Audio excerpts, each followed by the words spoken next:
Kali ini kita akan membahas salah satu penyakit yang sering terjadi pada ternak ruminansia dan ini penyakitnya sangat fatal dan bahkan bisa menyebabkan kematian dalam waktu hitungan jam saja. Apa itu? Yaitu adalah penyakit kembung atau bloat.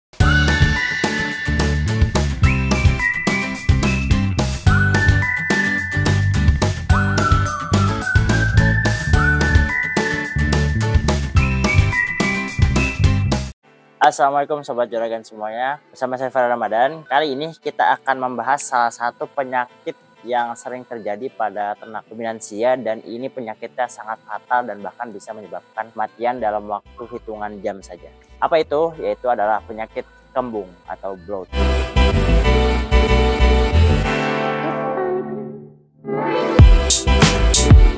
Nah, jadi apa sih sebenarnya itu penyakit kembung? Nah, penyakit kembung adalah kondisi di mana lambung sapi yaitu dia menghasilkan gas yang berlebihan dan itu tidak bisa dikeluarkan oleh si sapinya gitu. Karena kan beda sama manusia ya.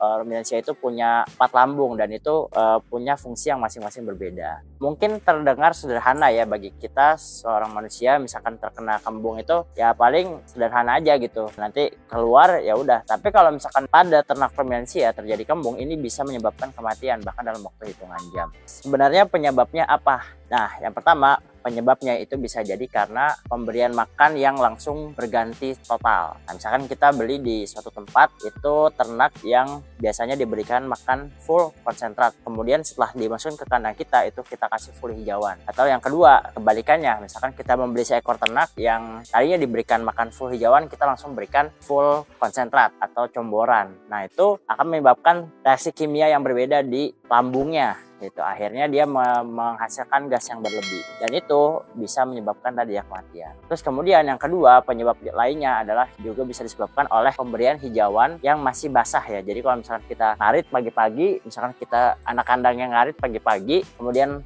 rumputnya itu masih ada embunnya, nah itu juga bisa menyebabkan bloat atau kembung begitu. Karena dia masih ada embunnya itu ya, ibaratnya ya masih bisa ada napasnya gitu loh si hijauannya, akhirnya juga bisa menyebabkan kembung. Tuh, itu risiko-risiko yang bisa terjadi ya. Kandang Juragan menyediakan konsentrat untuk kebutuhan pakan ternak. Terbuat dari beberapa campuran diantaranya bungkil sawit, bungkil kopra, ampas tahu, dedak padi, onggok kering, molasses, garam, probiotik, premix, dan tambahan herbal lainnya seperti kunyit maupun temulawak. Info dan pemesanan bisa menghubungi kami melalui WhatsApp berikut.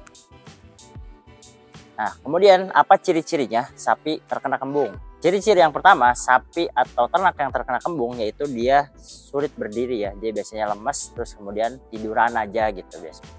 Nah, itu langsung terlihat. Ciri-ciri yang kedua itu biasanya sapinya kurang nafsu makan. Jadi dia nggak mau makan tuh karena perutnya kembung. Kemudian ciri yang ketiga yaitu adalah tidak terlihat ada kembung ya, namanya juga kembung. Nanti ada di perut sebelah kirinya itu nanti akan dia membesar dan terasa seperti terisi gas. Kemudian ciri yang terakhir adalah sapinya juga biasanya bisa mengeluarkan lendir atau ingus. Nah, itu di ciri-cirinya. Kalau misalkan Sobat Juragan sudah melihat sapinya lemas, terus di bagian perutnya itu terlihat ada seperti gas, perut sebelah kiri ya, nah, itu ada gasnya dan memang gak nafsu makan, nah itu bisa dicurigai atau itu terjadi kembung begitu.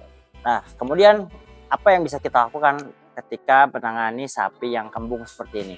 Yang pertama itu bisa kita berikan minyak goreng ya. Minyak goreng itu pemberiannya disesuaikan dengan ukuran si sapinya atau ternaknya. Jadi kambing ataupun sapi disesuaikan. Terus kemudian yang bisa kita lakukan juga pemberian obat anti bloat. Nah, sebenarnya sih saya pribadi yang biasa kami lakukan di kandang Juragan yang udah pasti aja biasanya satu kemasan itu udah full untuk seekor sapi.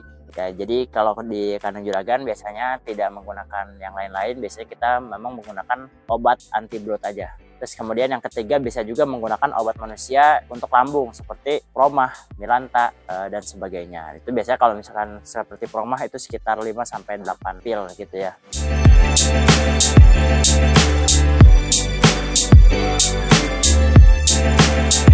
Oke, terima kasih Sobat Juragan atas perhatiannya. Jangan lupa klik like pada video ini dan subscribe channel kandang Juragan. Sampai berjumpa pada video-video berikutnya. Wassalamualaikum warahmatullahi wabarakatuh.